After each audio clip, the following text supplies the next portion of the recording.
Welcome back. You're watching Business AM on Metropole TV, a First in Africa business channel.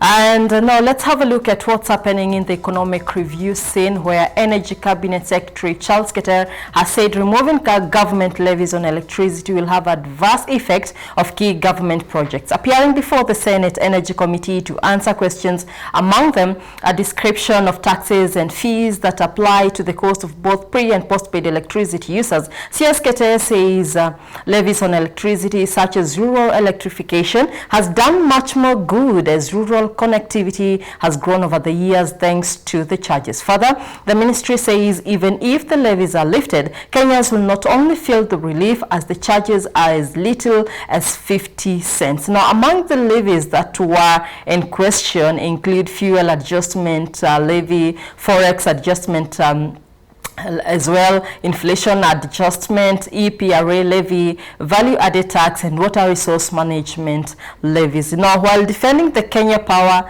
and Lighting Company against overbilling charges, CS Keter has promised the senators to look into the allegation and ascertain any other charges to consumers outside of the prescribed levies. Now, where does Keter come from when he says that removal of government levies on electricity will affect key government projects? Now, to answer that, joining me is Reginald Kozutu, our resident economic analyst. Reginald, good morning. Morning, Tabitha. How are you? Great so far. Now, great to have you on set today. So probably you can take us through that question that we have there. When the cabinet secretary says removing taxes on electricity bills will cost them, it just shows us that they have lumped up taxes in your power bill so that they can fund government projects. Whether that is true is actually comes from borrowing, does not come from tax. Mm-hmm. We don't pay for our development expenditure from our cover recurrent expenditure, which is your salaries and the other things that the government do, which are on a recurrent basis. So it would not be factual for the CS of energy to say that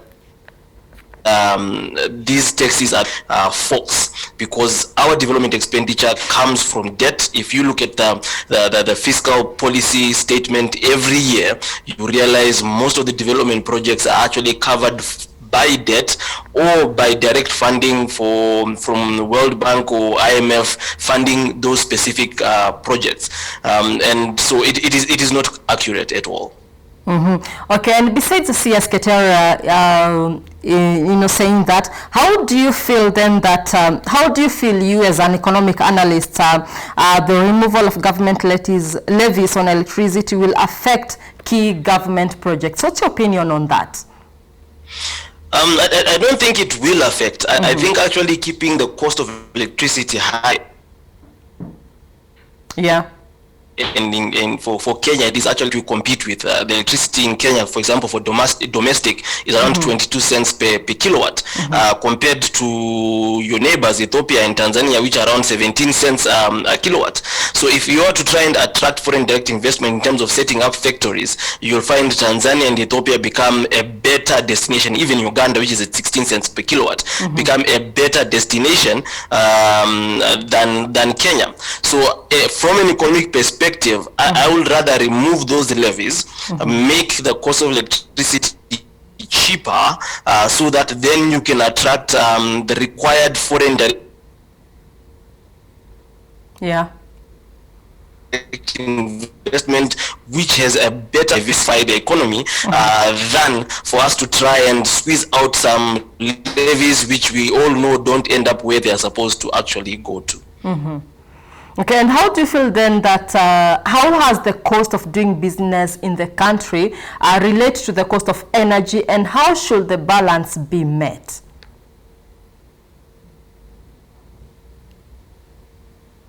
Huge components in a cost of doing business in any country. So if you are a foreigner wanting to come to Kenya, or even an individual. Reginald, you seem to have lost you on that. Probably you can take it from the top. Okay, so I was saying, as a foreigner or as an internal investor, if you are planning on setting up a business in a country, there are two major costs for you. Number one is taxation, and number two is the cost of energy. Unfortunately, Kenya does not fare well in two of those aspects, which is higher taxes and also very high cost of funds high. Then your ease of doing business index also suffers. Even if you're not looking at the index itself, as an investor, you're saying, okay, how much is it going to cost me to produce this thing? So if the cost of energy is high, that means your cost of production becomes high. Your cost of selling also becomes high. Then you automatically become non-competitive. And once you become non-competitive, then if you add the cost of taxation that is there as well, you realize Kenya ceases to become a good destination for people to set up a business that has anything to do with production and electricity. So we might end up stuck at the service area, manufacturing, agriculture, or anything that is processing that needs electricity, because the variable operation and maintenance costs, fixed operating and maintenance costs in Kenya are higher than most players in the region. Then Kenya also loads on the electricity bill generation capex and transmission and distribution capex on the price of electricity. So it is not sustainable going forward in the bigger picture of the business. So my thoughts would be, as a government, you cannot have both.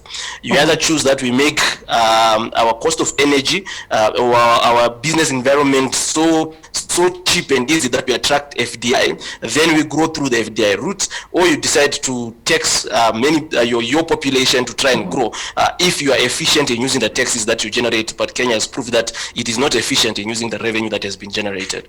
Okay, great. So probably we can do better when it comes to meeting this balance when it comes to the cost of doing business in the country. Yes. Okay, great. So let's move on to the next issue today, where tribunal orders Betway to pay 1.58 million shillings. That's on betting taxes. Now, the tax appeals tribunal has ordered Betway Kenya to pay taxes amounting to 158 million shillings to the Kenya Revenue Authority. Now, the tribunal ruled in favor of KRA in a case in which the betting firm Blue Jay Limited, trading as Betway Kenya, objected to payment of various tax obligations totaling 158 million Kenya shillings. Betway Kenya wanted to stop KRA from demanding additional withholding tax on winnings derived from bets placed by punters and as pay as you earn on the earnings of one of its employee, Mr. John Felix Kitone, who the company alleged to have retained as an independent consultant. The tribunal has instead ordered the company to pay all the taxes it had agreed to pay in regard to withholding tax and professional fees. The taxes amounted to 9.95 million Kenya shillings, capital costs relating to research and processing costs of 16.5 million shillings, and outstanding withholding tax based on gross winnings of 131.7 million shillings. That is inclusive of penalty and interest as it as at the time of assessment. KRA has been seen to take a litigation approach this year as it tries to catch tax cheats. Now, Reginald, when it comes to this issue, betting and KRA, will this help the KRA move closer to meeting its target this year? I think KRA have to take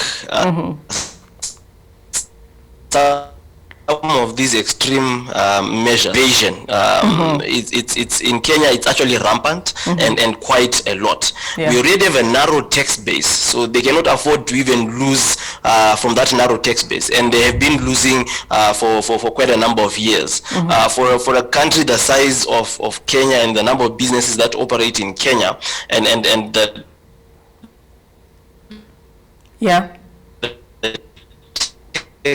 targets that are normally in income taxes. Yeah. You raise VAT generates more tax than income tax for the country, which is a misdemeanor, considering VAT is a consumption tax. So if people are consuming, that means they're earning an income. As much as there's the informal sector argument of it, they should be able to generate enough from the narrow tax base that we have. So if they're going to maximize from that narrow tax base, then whatever taxes that are already there, not propagating for them to add more taxes, but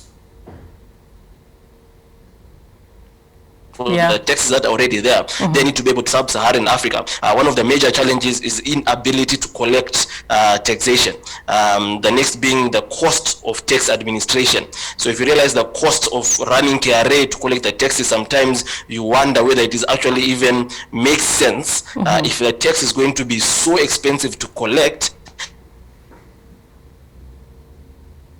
Then in general tax to be actually be put in place, because tax should be cheap to administer, cheap to collect. The cost of these two should not exceed what you're going to collect from them. So if it means taking people to tribunals and getting them forced to pay taxation, it might actually be a good precedent for those who are supposed to pay taxes on the existing taxes to actually pay their taxes. Okay, so great. So KRA have to really, crack their whip on this. Now, let's go into the outlook of the betting industry in Kenya. How is it like, and especially now amid increased regulation from the government, and also now amid the pandemic as well? Continue to thrive.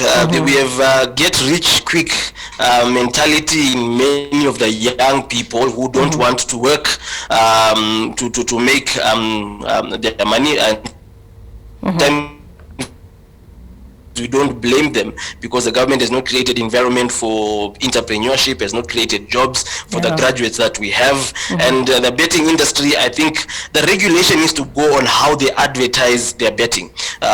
Just like the way cigarettes have to advertise the dangers of smoking or the dangers of excessive consumption of alcohol, I think that would be a better route of regulating the betting industry, because you're not going to stop people from betting. Either they're going to do it formally or they'll do it informally. And when they start doing it informally, then as a government you also lose the taxes that you're able to get from them. But if betting companies are allowed to advertise betting as your gateway to success, your gateway to riches for it. As an industry going forward, as long as the economy doesn't grow and the economic growth doesn't trickle down to the individuals in terms of income growth, that industry will continue to grow, multiply and increase. But if you notice, as people get more financial savvy, you realize the share that goes to betting also starts reducing. So if you look at as poverty increase, vices such as betting and illicit alcohol and brew also increase. So the government's role should not be trying to fight the betting industry. It would be to do actually what they are elected to do. Alleviate poverty and create jobs, and you realize the betting problem will sort itself out as well. Okay, great. So let it thrive and do its job.